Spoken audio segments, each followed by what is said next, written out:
എല്ലാവർക്കും പുതിയൊരു ക്ലാസ്സിലേക്ക് സ്വാഗതം.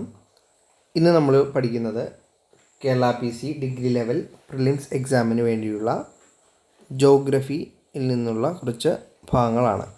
അതിൽ നമ്മൾ പഠിക്കുന്ന ടോപ്പിക്കുകളെന്ന് പറയുന്നത് ബേസിക്സ് ഓഫ് ജോഗ്രഫി പഠിക്കുന്നുണ്ട്, എർത്തിൻ്റെ സ്ട്രക്ചർ പഠിക്കുന്നുണ്ട്, അറ്റ്മോസ്ഫിയർ, റോക്സ്, അതുപോലെ തന്നെ ലാൻഡ് ഫോംസ്. ഇത്രയും ടോപ്പിക്കുകളാണ് ഇന്ന് കവർ ചെയ്യുന്നത്. അപ്പോൾ ആദ്യം തന്നെ നമുക്ക് ബേസിക്സ് ഓഫ് ജോഗ്രഫിയിലേക്ക് പോവാം. ജോഗ്രഫി എന്ന് പറയുന്നത് എന്താണ്? Study of earth, physical features, environment, human interaction with it. ഇതിനെയൊക്കെ പറ്റി പഠിക്കുന്നതിനാണ് നമ്മൾ ജോഗ്രഫി എന്ന് പറയുന്നത്. അപ്പോൾ എർത്തിനെ പറ്റിയുള്ള പഠനം ജോഗ്രഫിയിൽ വളരെ ഇമ്പോർട്ടൻ്റ് ആയിട്ടുള്ള ഒരു റീജിയനാണ്. ഓക്കെ, അടുത്തത് നമ്മൾ പഠിക്കുന്നത് ബ്രാഞ്ചസ് ഓഫ് ജോഗ്രഫിയാണ്. ജോഗ്രഫിയുടെ ബ്രാഞ്ചുകളാണ്. ഒന്നാമത് ഫിസിക്കൽ ജോഗ്രഫി. അതിൽ എന്തൊക്കെയാണ് ഫോക്കസ് ചെയ്യുന്നത് നോക്കാം. ക്ലൈമറ്റ്, അതുപോലെ തന്നെ ലാൻഡ് ഫോംസ്, എക്കോസിസ്റ്റംസ് തുടങ്ങിയ കാര്യങ്ങളാണ് ഫിസിക്കൽ ജോഗ്രഫിയിൽ നമുക്ക് കാണാൻ സാധിക്കുന്നത്. അടുത്താണ് ഹ്യൂമൻ ജോഗ്രഫി. ഹ്യൂമൻ ജോഗ്രഫി പഠിക്കുന്നതാണ് studies human societies and their relationship with environment. മനുഷ്യനും അതുപോലെ തന്നെ എൻവയോൺമെൻറ്റും ആയിട്ടുള്ള റിലേഷൻഷിപ്പിനെ പറ്റിയാണ് ഹ്യൂമൻ ജോഗ്രഫിയിൽ നമുക്ക് പഠിക്കാനുള്ളത്. അടുത്തത് ജോഗ്രഫിക്കൽ ടെക്നിക്കുകളാണ്, ഇൻക്ലൂഡിങ് മാപ്പിംഗ്, GIS അതായത് geographic information system and remote sensing. ഇതൊക്കെ ജോഗ്രഫിക്കൽ ടെക്നിക്സിൽ വരുന്നതാണ്. അടുത്തത് എർത്തിൻ്റെ സ്ട്രക്ചറിനെ പറ്റിയാണ് നമ്മൾ പഠിക്കുന്നത്. എർത്തിൻ്റെ സ്ട്രക്ചർ ആദ്യമായിട്ട് ലെയേഴ്സ് ഓഫ് എർത്തിന് പല ലെയേഴ്സായിട്ട് ഡിവൈഡ് ചെയ്തിട്ടുണ്ട്. നമ്മൾ എർത്തിൻ്റെ സ്ട്രക്ചർ എടുത്തു കഴിഞ്ഞാൽ ഇങ്ങനെയുള്ള റൗണ്ട് ഷേപ്പാണ്. അപ്പോൾ അതിനെ പല സ്ട്രക്ചേഴ്സായിട്ട് ഡിവൈഡ് ചെയ്തിട്ടുണ്ട്. പ്രധാനമായിട്ടും 3 ഡിവൈഡ് ചെയ്തിരിക്കുന്നത്. ഒന്നാമത്തെ ക്രസ്റ്റാണ്. ഏറ്റവും പുറമേ ഉള്ള പാളിനെയാണ് നമ്മൾ എന്ത് പറയുന്നത്? ക്രസ്റ്റ് എന്ന് പറയുന്നത്. ഔട്ടർ മോസ്റ്റ് ലെയറാണ്. Divided into continental and oceanic crust. Continental crust എന്നും അതുപോലെ തന്നെ ഓഷ്യാനിക് ക്രസ്റ്റ് എന്നും 2 ഡിവൈഡ് ചെയ്തിട്ടുണ്ട് ക്രസ്റ്റിനെ. അതിൻ്റെ ഉള്ളിലായിട്ട് വരുന്ന ഭാഗമാണ് മാൻഡിൽ എന്ന് പറയുന്നത്. ഈ ക്രസ്റ്റിൻ്റെ ഉള്ളിലാണ് എന്ത് വരുന്നത്? മാൻഡിൽ വരുന്നത്. കമ്പോസ്റ്റ് ഓഫ് സെമി സോളിഡ് റോക്കാണ് മാൻഡിലിൽ വരുന്നത്. Extending up to 2900 kilometres. ഭൂമിയുടെ ഉള്ളിൽ 2900 കിലോമീറ്റർ വരെ ഉള്ളിലോട്ടുള്ള ഭാഗമാണ് മാൻഡിൽ എന്ന് പറയുന്നത്. അടുത്താണ് കോറാണ് ഇന്നർ മോസ്റ്റ് ലെയർ. അതായത് എർത്തിൻ്റെ ഉള്ളിലുള്ള ഭാഗത്തിനെയാണ് നമ്മൾ കോർ എന്ന് പറയുന്നത്. ഡിവൈഡഡ് ഇൻറ്റു അതിനെയും പലതായിട്ട് നമുക്ക് തിരിക്കാം. ഔട്ടർ കോറിലുള്ളത് ലിക്വിഡ് ആയിരിക്കും, ഇന്നർ കോറിലുള്ളത് സോളിഡ് ആയിരിക്കും. അപ്പോൾ കോറിനെ തന്നെ 2 തിരിക്കാം, ഔട്ടർ കോറെന്നും ഇന്നർ കോറെന്നും. ഔട്ടർ കോറിൽ ഉള്ളത് ലിക്വിഡ് ആയിരിക്കും, ഇന്നർ കോറിൽ സോളിഡ് ആയിരിക്കും ഉണ്ടാവുക. ഓക്കെ, അടുത്ത് നമ്മൾ പഠിക്കുന്നത് ടെക്ടോണിക് പ്ലേറ്റുകളെ പറ്റിയാണ്. Tectonic plate. Earth lithosphere is divided into plate that float on the asthenosphere. എർത്തിൻ്റെ ലിത്തോസ്ഫിയറിനെ നമുക്ക് ഡിവൈഡ് ചെയ്യാം. എസ്തനോസ്ഫിയറിൻ്റെ ഫ്ലോട്ട് ചെയ്യുന്നതായിട്ട് ഡിവൈഡ് ചെയ്യാൻ സാധിക്കും. Movement of plate causes earthquake. അപ്പോൾ ഈ പ്ലേറ്റിൻ്റെ മൂവ്മെൻറ്റാണ് ഭൂകമ്പത്തിനൊക്കെ കാരണമാകുന്നത്. അതുപോലെ തന്നെ വോൾക്കാനിക് ഇറപ്ഷൻസിന് കാരണമാകുന്നത് പ്ലേറ്റിൻ്റെ മൂവ്മെൻറ്റാണ്. ആൻഡ് ദ ഫോർമേഷൻ ഓഫ് മൗണ്ടൻസിൻ്റെ ഫോർമേഷന് കാരണവും മൂവ്മെൻറ്റ് ഓഫ് പ്ലേറ്റ്സ് ആണ്. അപ്പോൾ പ്ലേറ്റിൻ്റെ മൂവ്മെൻറ്റ് മൂലം ഉണ്ടാകുന്നത് എർത്ത് വേക്ക് ഉണ്ടാകുന്നുണ്ട്, വോൾക്കാനിക് ഇറപ്ഷൻസ് ഉണ്ടാകുന്നുണ്ട്, അതുപോലെ തന്നെ ഫോർമേഷൻ ഓഫ് മൗണ്ടൻസും ഉണ്ടാകുന്നുണ്ട്. അടുത്തത് നമുക്ക് പഠിക്കാനുള്ളത് അറ്റ്മോസ്ഫിയറാണ്. എർത്തിൻ്റെ അറ്റ്മോസ്ഫിയറാണ്. അതിനെ പല ലെയേഴ്സായിട്ട് തരംതിരിച്ചിട്ടുണ്ട്. അപ്പോൾ എർത്തിന് ഏറ്റവും അടുത്തായിട്ടുള്ള ലെയറാണ് ട്രോപ്പോസ്ഫിയർ എന്ന് പറയുന്നത്. അതാണ് ക്ലോസസ്റ്റ് ടു എർത്താണ്. ഇവിടെയാണ് വെതർ ഫിനോമിനംസൊക്കെ ഒക്കർ ചെയ്യുന്നത്. വളരെ ഇമ്പോർട്ടൻ്റ് ആണ്. കാലാവസ്ഥയുമായിട്ട് ബന്ധപ്പെട്ടുള്ള കാര്യങ്ങളൊക്കെ ഒക്കർ ചെയ്യുന്നത് എവിടെയാണ്? ട്രോപ്പോസ്ഫിയറിലാണ്. എർത്തിന് ഏറ്റവും അടുത്തായിട്ടുള്ള ലെയറാണ് ട്രോപ്പോസ്ഫിയർ എന്ന് പറയുന്നത്. അടുത്തതാണ് stratosphere contain the ozone layer. സ്ട്രാറ്റോസ്ഫിയറിലാണ് എന്ത് കാണുന്നത്? ഓസോൺ ലെയർ അഥവാ O3 കാണുന്നത് സ്ട്രാറ്റോസ്ഫിയറിലാണ്. That absorb harmful UV radiations. UV radiations ഒക്കെ അബ്സോർബ് ചെയ്യുന്നത് എവിടെയാണ്? സ്ട്രാറ്റോസ്ഫിയറിലാണ്. അടുത്ത മൂന്നാമത്തെ ലെയറാണ് മീസോസ്ഫിയർ എന്ന് പറയുന്നത്. മീസോസ്ഫിയർ ആണ് മൂന്നാമത്തെ ലെയർ. അതായത് അവിടെയാണ് മെറ്റിയേഴ്സ് ബേൺ ചെയ്യുന്നത്. അതായത് ഉൽക്കകളൊക്കെ ഭൂമിയിലേക്ക് പതിക്കുമ്പോൾ അതൊക്കെ എരിച്ചു കളയുന്നത് ഏത് ലെയറാണ്? മീസോസ്ഫിയറാണ്. അപ്പോൾ ഒരു സംരക്ഷണ കവചം പോലെ ഭൂമിക്ക് ഉള്ള ഒരു ലെയറാണ് മീസോസ്ഫിയർ. കാരണം അന്തരീക്ഷത്തിൽ നിന്നും വരുന്ന ഉൽക്കകളെയൊക്കെ എരിച്ചു കളയുന്നത് മീസോസ്ഫിയറിലാണ്. അടുത്ത ലെയറാണ് മീസോസ്ഫിയറിന് മുകളിലായിട്ട് വരുന്നതാണ് thermosphere. Auroras occurs here contain the ionosphere. അപ്പം അറോറാസ് കാണപ്പെടുന്ന ഇവിടെയാണ്. അതുപോലെ തന്നെ തെർമോസ്ഫിയർ എന്ന് പറയുന്നത് അയണോസ്ഫിയറിൻ്റെ ഭാഗമാണ്. അടുത്ത ഏറ്റവും മുകളിലുള്ള ലെയറാണ് എക്സോസ്ഫിയർ എന്ന് പറയുന്നത്. ഇതാണ് ഔട്ടർ മോസ്റ്റ് ലെയർ. എർത്തിൻ്റെ ഏറ്റവും മുകളിലുള്ള ലെയറാണ് എക്സോസ്ഫിയർ. മെർജിങ് വിത്ത് ഔട്ടർ സ്പേസുമായിട്ട് കണക്ട് ചെയ്തിരിക്കുന്ന ലെയറാണ് എന്ത് പറയുന്നത്? എക്സോസ്ഫിയർ എന്ന് പറയുന്നത്. അപ്പോൾ നമുക്ക് ഈ 5 ലെയേഴ്സും പഠിക്കാം. ഒന്നാമത്തെ ലെയറാണ് ട്രോപ്പോസ്ഫിയർ. അത് ക്ലോസസ്റ്റ് ടു എർത്ത് ആണെന്ന് പറഞ്ഞു. അടുത്ത സ്ട്രാറ്റോസ്ഫിയർ ആണ്. എന്താണ് പ്രത്യേകത? ഓസോൺ ലെയർ കാണപ്പെടുന്നു. അതുപോലെ തന്നെ ഹാംഫുൾ UV റേഡിയേഷൻസിനെയൊക്കെ എതിർക്കുന്നുണ്ട്. മീസോസ്ഫിയറിലാണ് എന്ത് കാണുന്നത്? ഉൽക്കകളൊക്കെ കത്തിപ്പോകുന്നത്, മെറ്റിയോസ്. അടുത്ത തെർമോസ്ഫിയർ ആണ്. തെർമോസ്ഫിയറിലാണ് അറോറാസ് കാണപ്പെടുന്നത്. അതുപോലെ തന്നെ അയണോസ്ഫിയറും ഇവിടെയാണ്. അടുത്ത എക്സോസ്ഫിയർ ആണ്. ഔട്ടർ മോസ്റ്റ് ലെയർ ആണ്. മെർജിങ് വിത്ത് ഔട്ടർ സ്പേസ്. ഇപ്പോൾ ഇത്രയും കാര്യങ്ങൾ നിങ്ങൾ പഠിച്ചു വെക്കുക. അടുത്തത് കോമ്പോസിഷൻ ഓഫ് അറ്റ്മോസ്ഫിയർ ആണ്. അറ്റ്മോസ്ഫിയറിൻ്റെ കോമ്പോസിഷൻ. അറ്റ്മോസ്ഫിയറിൽ ഏറ്റവും കൂടുതൽ കാണപ്പെടുന്നത് എന്താണ്? നൈട്രജൻ ആണ്. N2 ആണ് ഏറ്റവും കൂടുതൽ കാണപ്പെടുന്നത്, 78%. അടുത്താണ് ഓക്സിജൻ എത്രയാണ്? 21%. ബാക്കിയുള്ള 1% ആർഗണും കാർബൺ ഡൈ ഓക്സൈഡും മറ്റ് വാതകങ്ങളും വരുന്നത്. അപ്പോൾ ഇതാണ് അറ്റ്മോസ്ഫിയറിൻ്റെ കോമ്പോസിഷൻ എന്ന് പറയുന്നത്. അടുത്ത നമുക്ക് പഠിക്കേണ്ട മെയിൻ ടോപ്പിക്കാണ് റോക്സ്, കല്ലുകൾ. Type of rocks. എത്ര തരത്തിലുള്ള റോക്കുകളുണ്ട്? ഒന്നാമത്തെയാണ് ഇഗ്നിയസ് റോക്ക്. ഇത് formed from the solidified magma or lava. Magma solidify ചെയ്യുമ്പോഴാണ് ഇഗ്നിയസ് റോക്സ് ഫോം ചെയ്യുന്നത്.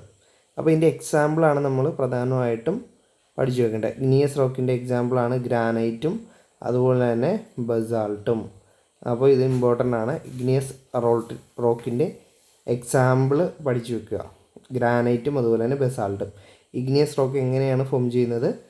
മാഗ്മ സോളിഡിഫൈ ചെയ്താണ്. ഭൂമിയുടെ ഉള്ളിലെ മാഗ്മ സോളിഡിഫൈ ചെയ്താണ് ഇഗ്നിയസ് റോക്ക് ഫോം ചെയ്യുന്നത്. അപ്പോൾ നമ്മുടെ വീട്ടിലൊക്കെ ഫ്ലോറിന് വേണ്ടി ഇടുന്നതാണ് ഗ്രാനൈറ്റ്. അതുപോലെ ബസാൾട്ടും ഒക്കെ ഇഗ്നിയസ് റോക്സ് ആണ്. ഇത് മാഗ്മ സോളിഡിഫൈ ചെയ്താണ് ഫോം ചെയ്യുന്നത്. അടുത്താണ് സെഡിമെൻ്ററി റോക്ക്. സെഡിമെൻ്ററി റോക്കാണ് നമുക്ക് അടുത്ത് പഠിക്കാനുള്ള rock. Formed from compressed sediments. Sediments compress ചെയ്യുക, അതായത് അതിൽ സെഡിമെൻറ്റ്സിൽ പ്രഷർ കൊടുക്കുമ്പോഴാണ് എന്തുണ്ടാകുന്നത്? സെഡിമെൻ്ററി റോക്സ് ഉണ്ടാകുന്നത്. അതിൻ്റെ എക്സാമ്പിളാണ് സാൻഡ് സ്റ്റോണും അതുപോലെ തന്നെ ലൈം സ്റ്റോണും. 2 കല്ലുകൾ, സാൻഡ് സ്റ്റോണും ലൈം സ്റ്റോണും സെഡിമെൻ്ററി റോക്കിന് എക്സാമ്പിളാണ്. സെഡിമെൻറ്റ്സിനെ കംപ്രസ് ചെയ്യുക അല്ലെങ്കിൽ പ്രഷർ കൊടുക്കുമ്പോഴാണ് സെഡിമെൻ്ററി റോക്സ് ഫോം ചെയ്യുന്നത്.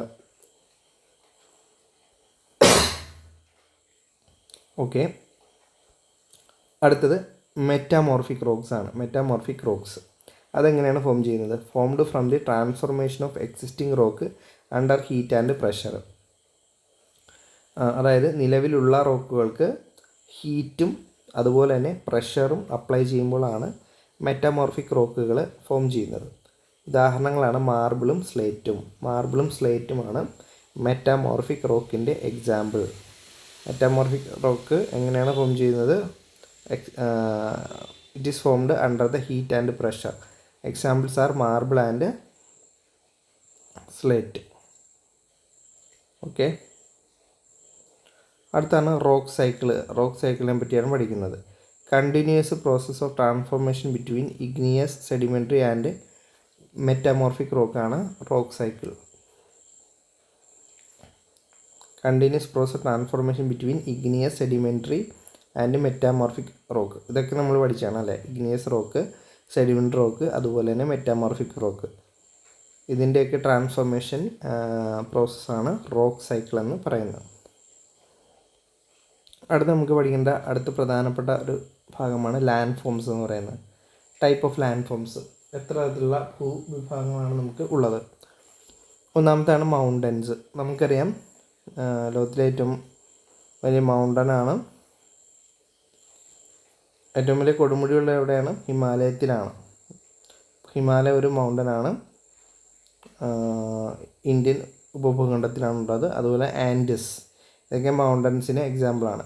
ഇതെങ്ങനെയാണ് ഫോം ചെയ്യുന്നത്? Elevated land form caused by tectonic activities. Tectonic activities മൂലമാണ് മൗണ്ടൻസ് ഫോം ചെയ്യുന്നത്. അതായത് രണ്ട് ഫലകങ്ങൾ തമ്മിൽ കൂട്ടിമുട്ടുമ്പോൾ, കൊളൈഡ് ചെയ്യുമ്പോഴാണ് മൗണ്ടൻസ് ഫോം ചെയ്യുന്നത്. ഹിമാലയസും അതുപോലെ ആൻഡീസും ഒക്കെ മൗണ്ടൻസിന് എക്സാമ്പിളാണ്. അടുത്താണ് പ്ലേറ്റുകൾ. പ്ലേറ്റുകൾ എന്താണ്? ഫ്ലാറ്റ് എലവേറ്റഡ് ഏരിയാസാണ്. അതായത് ഉയർന്ന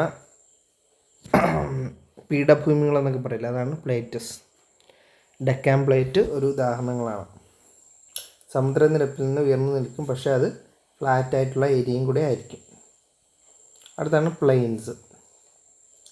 ലാർജ് ആയിരിക്കും, ഫ്ലാറ്റ് ആയിരിക്കും, ജെൻലി റോളിംഗ് ആയിട്ടുള്ള ഏരിയകളായിരിക്കും.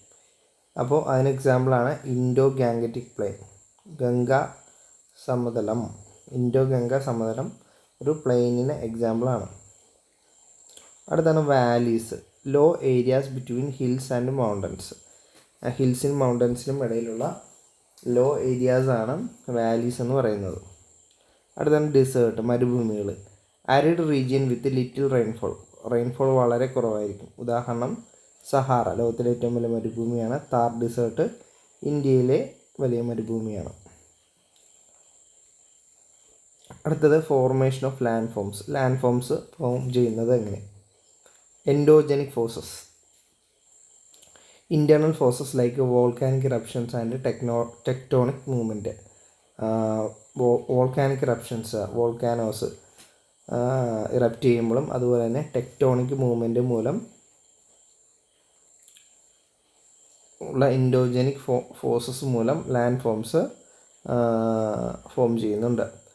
അടുത്തത് എക്സോജനിക് ഫോഴ്സസ് ആണ്. External forces like erosion, weathering and deposition. ഇതൊക്കെ കാരണം ലാൻഡ് ഫോംസ് ഫോം ചെയ്യുന്നുണ്ട്. ഓക്കെ, അപ്പോൾ ഇനി നമ്മൾ പഠിക്കുന്നത് കുറച്ച് MCQ ചോദ്യങ്ങളാണ്. ഒന്നാമത്തെ ചോദ്യം നോക്കാം. Which layer of the atmosphere contain ozone layer? താഴെ തന്നിരിക്കുന്നതിൽ ഓസോൺ ലെയർ കാണപ്പെടുന്നത് എവിടെയാണ്? ഓസോൺ ലെയർ എന്ന് പറയുമ്പം O3 കാണപ്പെടുന്നത് അന്തരീക്ഷത്തിൻ്റെ ഏത് പാളിയാണ്? ഇവിടെ കുറേ ഓപ്ഷൻസ് തന്നിട്ടുണ്ട്. ട്രോപ്പോസ്ഫിയർ, സ്ട്രാറ്റോസ്ഫിയർ, മീസോസ്ഫിയർ, തെർമോസ്ഫിയർ എന്നൊക്കെ തന്നിട്ടുണ്ട്. ഓസോൺ കാണപ്പെടുന്നത് എവിടെയാണ്? സ്ട്രാറ്റോസ്ഫിയറിലാണ്. അടുത്ത ചോദ്യം. Deccan plate in India is an example of which type of land form? Deccan പീഠഭൂമി എന്ത് ലാൻഡ് ഫോമിനാണ് ഉദാഹരണം? മൗണ്ടൻ ആണോ, പ്ലെയിൻ ആണോ, പ്ലേറ്റു ആണോ അതോ വാലി ആണോ? നമ്മളിപ്പോൾ പഠിച്ചു അല്ലേ, പ്ലേറ്റുവിന് എക്സാമ്പിളാണ് ഡെക്കാൻ പ്ലേറ്റ്. ഇതിൽ തന്നെ ആൻസർ ഉണ്ട്. ഓക്കെ, അടുത്ത ചോദ്യം. Which type of rock is formed by cooling and solidification of magma solidify ചെയ്യുകയും അതുപോലെ കൂള് ചെയ്യുകയൊക്കെ ചെയ്യുമ്പോൾ എന്ത് റോക്കാണ് ഫോം ചെയ്യുന്നത്? ഇഗ്നിയസ് ആണോ, സെഡിമെൻ്ററി ആണോ, മെറ്റമോർഫിക് ആണോ, ഫോസിലിഫറസ് ആണോ? ആൻസർ എന്താണ്? ഇഗ്നിയസ് റോക്സ് ആണ് അല്ലേ. ഇഗ്നിയസ് റോക്സ് ആണ് ഫോം ചെയ്യുന്നത്. Formed by cooling and solidification of magma, അതാണ് igneous rocks. Next question. Earth core is primarily composed of which element? എർത്തിൻ്റെ കോറ്, അതിൻ്റെ കോറ് അതിലുള്ള പ്രധാനപ്പെട്ട എലമെൻറ്റ്സ് ഏതൊക്കെയാണെന്നാണ്. Silicon, aluminium, iron, nickel, oxygen, magnesium, carbon and sulphur. അപ്പം എർത്തിൻ്റെ കോറിൽ ഉള്ള ഏതൊക്കെയാണ്? അയണും അതുപോലെ തന്നെ നിക്കലും. അയൺ എന്ന് പറയുമ്പോഴത്തേക്കും Fe ആണ്. നിക്കൽ എന്ന് പറയുമ്പോഴത്തേക്കും Na ആണ്. അപ്പോൾ നമ്മളൊരു കോൾട്ട് ഫെനി എന്ന് പഠിച്ചു വെക്കുക, എർത്തിൻ്റെ കോർ. അടുത്ത, which layer of the earth is responsible for plate tectonics? എർത്തിൻ്റെ ഏത് ലെയറാണ് പ്ലേറ്റ് ടെക്ടോണിക്സിന് കാരണമാണ്? Crust, mantle, outer core, inner core. ഏതാണ് ശരിയുത്തരമായിട്ട് വരുന്നത്? എർത്തിൻ്റെ പ്ലേറ്റ് ടെക്ടോണിക്സിന് കാരണമാകുന്നത് ഏത് കോറാണ്? ആൻസർ ക്രസ്റ്റാണ്. ക്രസ്റ്റിലാണ് പ്ലേറ്റ് ടെക്ടോണിക്സ് വരുന്നത്. അപ്പോൾ ഇത്രയും ചോദ്യങ്ങളാണ് ഈ ക്ലാസ്സിൽ ഉൾപ്പെടുത്തിയിരിക്കുന്നത്. ആ ടോപ്പിക്കും അതുപോലെ തന്നെ MCQ ചോദ്യങ്ങൾ നിങ്ങൾ നന്നായിട്ട് പഠിക്കുക. സിലബസിലെ എല്ലാ ഭാഗങ്ങളും നമ്മൾ ഡിസ്കസ് ചെയ്യുന്നുണ്ട്. ഇതുപോലെ ടോപ്പിക് വൈസ് ഡിസ്കഷനും അതുപോലെ തന്നെ MCQ ചോദ്യങ്ങൾ ഉൾപ്പെടുന്നതായിരിക്കും ക്ലാസ്. ഉപകാരപ്രദമാകുന്നുവെങ്കിൽ സബ്സ്ക്രൈബ് ചെയ്യുക.